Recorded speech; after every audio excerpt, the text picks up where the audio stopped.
Hi, Dawn. I don't know if you'll see my message, but I wanted to try. I grew up in a very religious family, and my faith has been my foundation all my life. I'm now in college at a religious university, and after a semester of Bible classes, I don't know if I identify as a Christian anymore. I'm learning for the first time about the context of Bible verses, and it contradicts everything I thought I knew about the Bible. I also realized that I've been living my life based on my parents' faith and not my own. I'm starting to think about who God is to me and how I want to live my life. I feel like my entire world is changing, and I'm scared of how this is going to impact my relationship with my parents. The next time I visit my parents, they're going to want me to join them at our home church, and I don't feel comfortable attending anymore.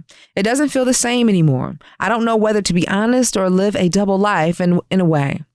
I don't know what to do. Hey, I'm going to tell you right now, you got to live your truth. You have to live your life for you. And I know it can be challenging and it can be a little difficult because you may say, hey, I'm still a kid, I'm still a child, but you still have a voice. Now, what you need to ask yourself is, how does this infringe upon your life? Like me personally, I went through a transitional moment of how I felt and how I identified as far as religion was, so to speak.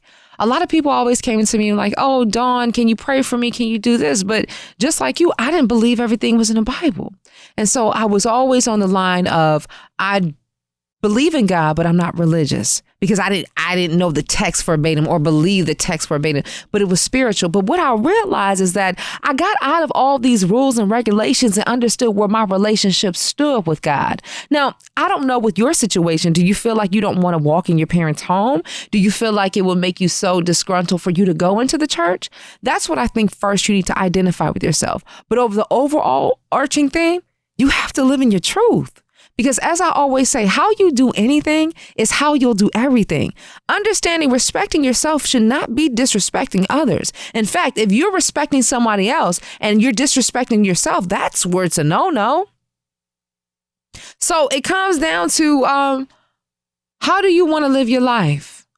Is it down to communicating? Because what happens if you were to just share this information with your parents? Because let's go there. Before even talking about living a double life, you're in college. So you're going to the point that you're growing up in yourself and you have to find your voice.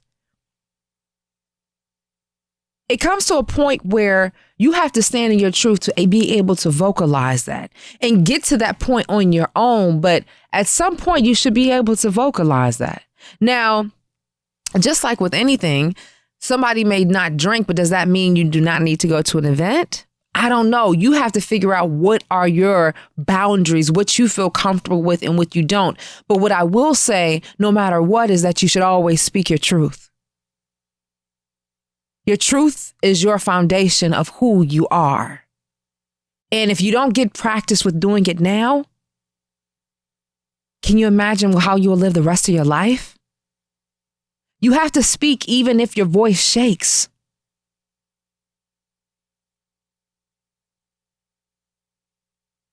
So that's what I would do. I would communicate with my parents. How you feel and who you are is a check-in. I mean, you are their child. They do want to communicate with you. So yeah. Live your truth, let them know, and give yourself permission to discover. Continue to give yourself permission to ask questions. Continue to give yourself permission to figure out who you are, what it is you want, and who you're becoming. Because like I say, how you do anything is how you do everything. Okay. So if you want to write a quickie in, email us, VitaminD@DawnDaiSpeaks. Get your vitamin D.